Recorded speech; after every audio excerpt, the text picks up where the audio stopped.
In the day's other headlines, Ukraine and Russia have been carrying out deadly strikes on each other's territory. Today, two Russian ballistic missiles destroyed homes and left a huge crater in eastern Ukraine. At least 5 people were killed and 41 others were wounded. And in Russian annexed Crimea, memorials after Ukrainian drone and missile attacks yesterday killed 6 and wounded more than 150 others. Russia says the Ukrainians used American-made weapons in the attack. That claim has not been verified. The State Department said Russia summoned the U.S. ambassador to discuss the incident.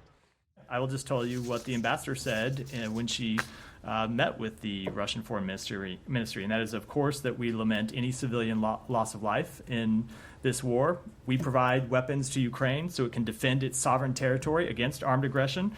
That includes in Crimea, which, of course, is part of Ukraine. And Russia could stop this war today. Meantime, European Union nations today agreed to send an initial $1.5 billion in profits from frozen Russian assets to help Ukraine. EU members had agreed on the plan last month, but objections from Hungary held up the process. The Russian region of Dagestan has started 3 days of mourning after gunmen killed at least 20 people at both Christian and Jewish houses of worship on Sunday.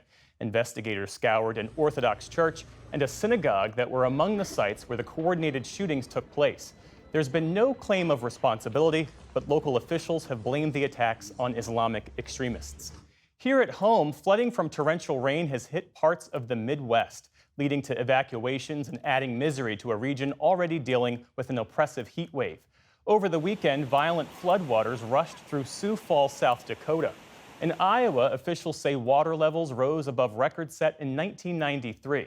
The swelling caused a railroad bridge connecting Iowa and South Dakota to collapse. South Dakota's governor warned of a long road ahead to recover from all the damage caused by the rain.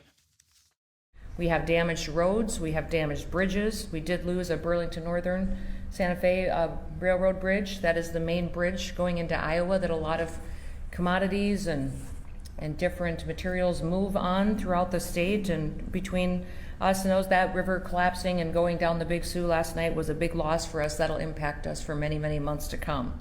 National weather officials say parts of Nebraska, South Dakota, Minnesota, and Iowa have received 8 times the typical average rainfall, and more rain is in the forecast. In Maryland, the ship that lost power and rammed into the Francis Scott Key Bridge in March finally left Baltimore today. The Dally had been stuck under bridge debris until it was refloated last month and guided back to port. The ship started moving again this morning under its own power, accompanied by a Coast Guard escort. Its destination was Norfolk, Virginia, where the Dolly's remaining containers will be removed and where it will undergo repairs.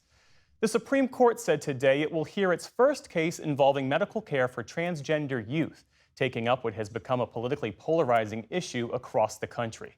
The case involves a Biden administration appeal of a Tennessee law that restricts gender-affirming care for minors. Lawyers for the teens involved told the justices that, quote, without this court's prompt intervention, transgender youth and their families will remain in limbo. Arguments will take place in the fall. Today marks 2 years since the U.S. Supreme Court overturned Roe v. Wade, ending the constitutional right to an abortion. My body, my choice! Abortion rights advocates gathered on the steps of the Supreme Court to mark the anniversary and criticize the ruling. They exchanged verbal clashes with anti-abortion activists. Vice President Kamala Harris also weighed in today. She condemned former President Donald Trump for his record on reproductive rights during a campaign stop in Maryland. Today, our daughters know fewer rights than their grandmothers. This is a healthcare crisis, and we all know who was to blame: Donald Trump.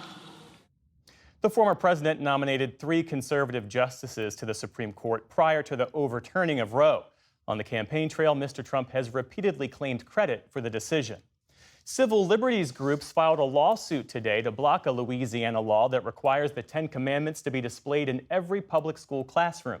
The suit filed in federal court says that the state's main interest in passing the measure is, quote, to impose religious beliefs on public school children regardless of the harm to students and families. The language of the law insists that the commandments are, quote, foundational documents of our state and national government. They're due to be in classrooms by the start of next year. And on Wall Street today, the Dow Jones Industrial Average added 260 points to close above 39,400. The Nasdaq dropped nearly 200 points after hitting records last week. The S&P 500 also ended lower. Still to come on the NewsHour, Amy Walter and Francesca Chambers break down the latest political headlines.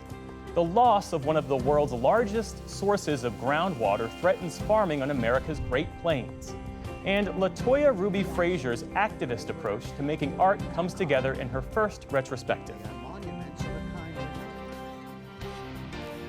This is the PBS NewsHour from WETA Studios in Washington and in the West from the Walter Cronkite School of Journalism at Arizona State University.